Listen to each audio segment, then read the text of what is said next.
Hello, everyone. I'm Greg Weaver. Welcome to the Audio Analyst. Pardon me.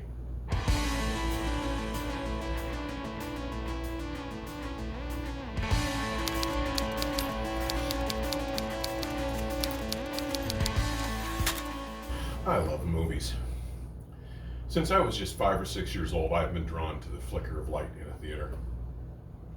It's had an almost hypnotic draw. And I can vividly recall going to see David Lean's epic and awe-inspiring Lawrence of Arabia, first run in the theater when I was just 7. In fact, it was the film that first made me aware that not all films were created equal. And then, in the spring of 1968, when Stanley Kubrick's 2001 A Space Odyssey opened, and after going back to see it 9 times, I told my 12-year-old self that making movies is what I would do with my life. Now, while that clearly didn't pan out, I am still a passionate lover of film to this day. As such, today I have something a little different, kind of a variation on the Guilty Treasure album theme. This week, I'll be talking about the 1994 film Bernard Rose's Immortal Beloved, a film that I alluded to in episode 2, the Guilty Treasure episode, exploring the 1972 Schulte CSO recording of Beethoven's Ninth Symphony.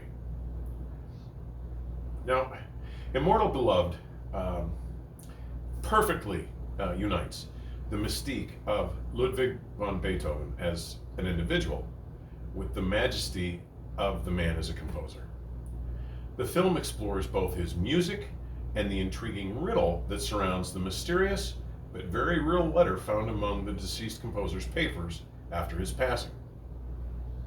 It remains the only known love letter that Beethoven ever wrote, and in it, he proclaims the depth of his undying love for a woman whom he never names. After Beethoven's death in 1827, a 3-part letter was found among his private papers addressed to a woman whom he only identified as my immortal beloved.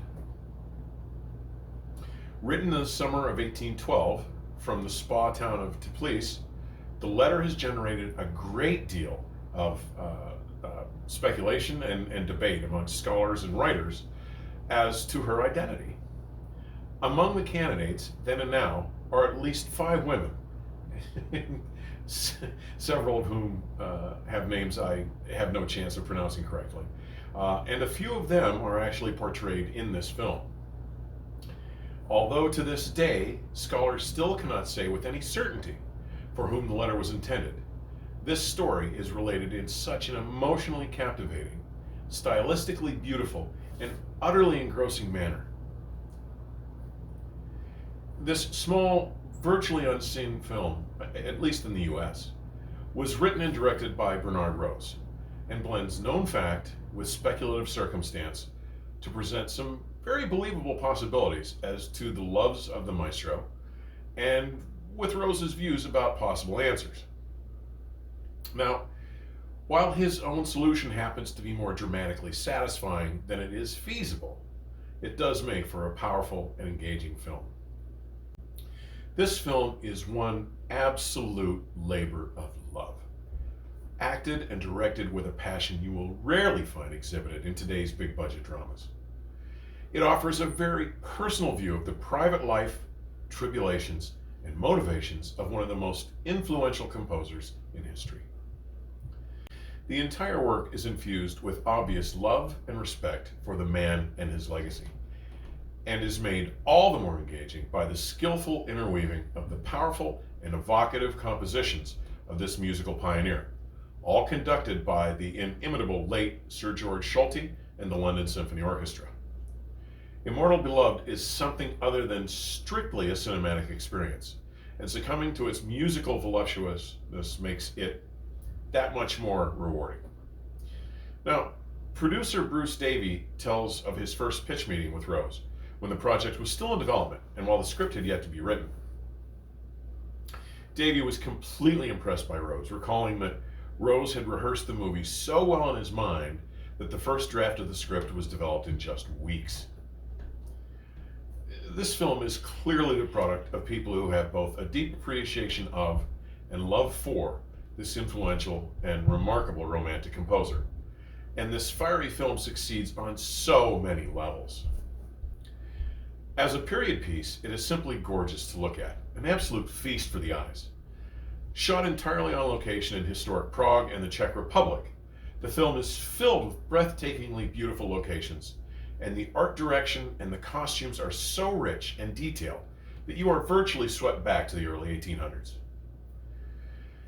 With an international cast, the performances of the leading characters are compelling and absorbing. The versatile and accomplished Gary Oldman portrays Beethoven in his usual engaging and absorbing manner.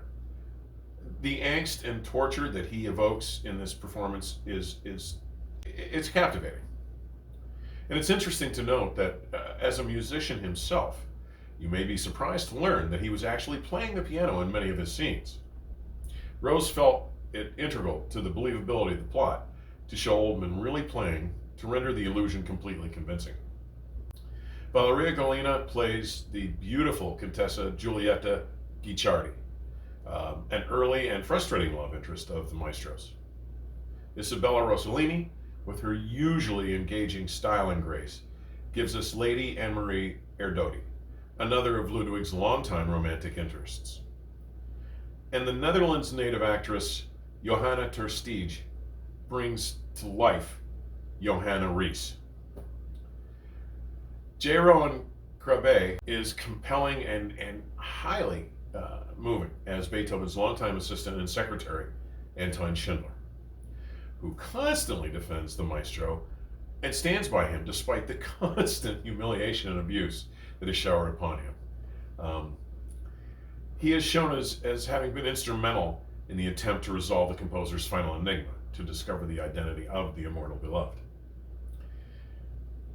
Borrowing from Orson Welles and his epic and monumental Citizen Kane, the film opens with Ludwig's death, complete with flashes of lightning and the most famous four notes in classical music, the opening of Beethoven's Symphony No. 5, said to represent the knock of fate at the door. As we move along to the Maestro's funeral and meet his longtime confidant, secretary, and assistant, Schindler, after Ludwig's funeral, when he finally gets to read Ludwig's will, the Immortal Beloved letter is revealed. Now, Schindler takes it upon himself to seek out and identify the unnamed woman and embarks on a quest to resolve the question. And again, it is hard not to see the parallel to the hapless reporter from Citizen Kane searching for the meaning of Charles Foster Kane's last word, rosebud. Once Schindler sets about his mission, director Rose deftly uses flashback glimpses of the younger Beethoven's life, as well as several past romances, to illustrate how, even from a young age, the composer's encroaching deafness made him more arrogant, rude, and impossible in his dealings with others than he already was. Now, in his younger days, we see Beethoven's status as the most sought-after lion in the European musical scene. Keep in mind, in his day, a great composer was the equivalent of a rock star, and he was swooned over and showered with attention. This gives us a view of his emotional state and shows his somewhat cavalier behavior, acting out as if the usual proprieties didn't really apply to him. Now, we learn early on that Johanna Ries, daughter of Anton von Ries, a prosperous Viennese upholsterer, becomes pregnant by Ludwig. And when an accidental turn of events prevents him from marrying her in time, she marries his brother Caspar. And while this plotline is somewhat confusing at this point in the film, it will all be made clear later. Okay? But their relationship has an unpleasant aftermath, centered on their young son. And their love devolves into seeming hatred, worsened by the long legal battle between the two over the custody of their son, whom everyone merely assumes is Ludwig's nephew.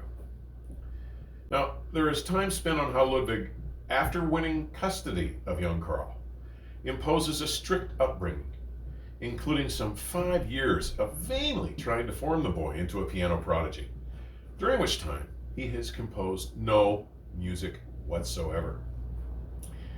Even Karl himself knows all too well he's not a prodigy, and his unhappiness with this direction leads to his attempted suicide, which seems to cast blame and further damaging Beethoven's reputation even more than his otherwise poor behavior had done. Now, the storyline takes Schindler to Hungary, where the Countess Anna Maria Erdődy represents what he feels may be his greatest chance of finding the true immortal beloved. Over drinks at an inn, she relates the tale of her great love affair with the composer, which began when she rescued him from the stage after his utter deafness had resulted in a conducting fiasco, a laughing and taunting audience. She then goes on to explain how they had endured through Napoleon's attack on her palatial estate, including the death of one of her children. This scene also includes how the maestro became disillusioned with Napoleon once he had declared himself emperor, and in fact changed the name of his third symphony to Eroica.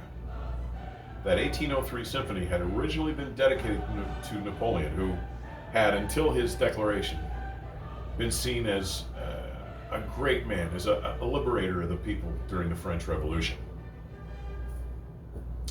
Now, Schindler finally speaks to Johanna, who says she has made peace with the maestro. She met him at his deathbed, where he gave her a signed letter giving her custody over Karl. She tells Schindler about their intentions to elope and explains that Beethoven never showed up. Because he never met her at the agreed upon time and place, she had felt betrayed, and in a predicament carrying Ludwig's child, she married his brother. Now, in this telling, Schindler realizes what happened and gives her the Immortal Beloved letter, in which she finally reads what happened that night they were supposed to meet. Shocked to find out how an unfortunate event and a misunderstanding had kept them apart, she visits Beethoven's grave in the closing scene. In one of the film's more powerful scenes, we find Schindler watching a rehearsal for the premiere of Beethoven's Kreutzer Violin Sonata. When Schindler hushes Beethoven, who is trying to converse with him so that he can listen to his amazing work, the cranky, deaf Beethoven scolds Schindler, saying that he knew the two rehearsing the piece are making a hash of the work. And at this point, Ludwig opens a discussion about music with Schindler and asks him, "What was in my mind when I wrote this?" When Ludwig tells him what inspired him to write this piece, Schindler is moved to tears. And without spoiling too much, this will come round to help understand the conclusion Rose chooses for his film.